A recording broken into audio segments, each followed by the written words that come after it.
Picture the scene.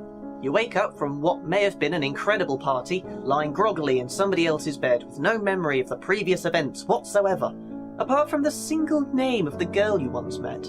In the hope of finding somebody in this house who can tell you what the hell is going on, you pull yourself together and you go through the only door in the room, only to be violently swallowed by a black shadow, and you spend the next 40 minutes running through what can only be described as a literal drug trip, while being shouted at by an old-fashioned radio. If you can imagine that, then I can only apologise for ruining the plot of Crayability's Only If, a free PC game on Steam.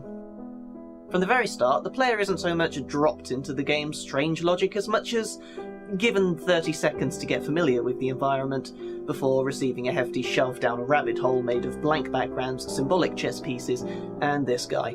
But if you want to get out of here alive, you gotta trust me. Okay? Okay. Let's start with you moving over to that mirror. Wait, mirror? Wait, where? Start looking for it! You blithering idiot! You dumb nut! Sorry, Because of course, we're all tired of the passive-aggressive narrators, so why not abolish them and replace them with aggressive narrators? With all honesty, I can't tell you what kind of game Only If is, because it's all over the place. The gameplay can't make up its mind on what it wants to be. It could be a puzzle game, but the puzzles consist entirely of trial and error, because the clues it gives are so vague and unclear they're practically pointless.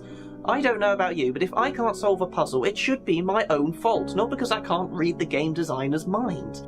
I'm not ashamed to admit I used a wiki page to tell me what to do, because I was utterly lost without it.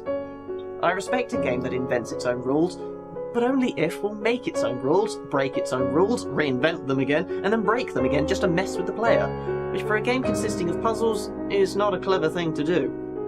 You'd think this lack of clarity would be the result of open-ended freedom to explore while you work out puzzles, but you'd be wrong, as sometimes if you accidentally stray from the beaten path, the game will throw you straight back out again, and then make you start the level and force you to try again, but this time do it properly. So no, it's not really an adventure game either. However, among the grime there's always gold nuggets I managed to pan out, such as how pretty some scenes are as you climb through fields of flowers and forests, not to mention the creative button commands that, although confusing at first, gives the illusion of an open world. That, as well as the moment that you're being pursued by faceless armed men, allowing the audience to imagine for themselves, really stands out among the psychedelic reality of the game. My personal favourite moment was when the main character is led into a park after having his voice stolen by the narrator. Don't ask how, it literally just happened. This left the player to finally explore an environment the creators must have taken so much pride in. All the voices are stripped away, music plays, leaving only the player and a puzzle involving searching for an exit. This, I'd like to think, is the eye of the storm of Only If, a brief moment of calm before being thrown back into its personal madness. Unfortunately, when it comes to good points, that's it. The characters are bland and they only converse with references and insults. The gameplay itself only works sometimes. The striking symbolism involving chess pieces and green vases are literally wasted because the plot doesn't exist to reflect upon.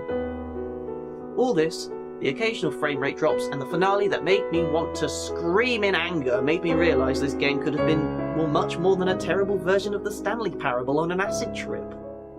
If just a shred of care went into it, it could have been a parody of the narrative-driven exploration games they clearly looked up to in development. But, in conclusion, Only If is a mess of lots of wacky level designs and puzzles followed by a half-assed plot to glue them all together. Ironically, although I wouldn't recommend this game to anybody, did I mention it was free on Steam?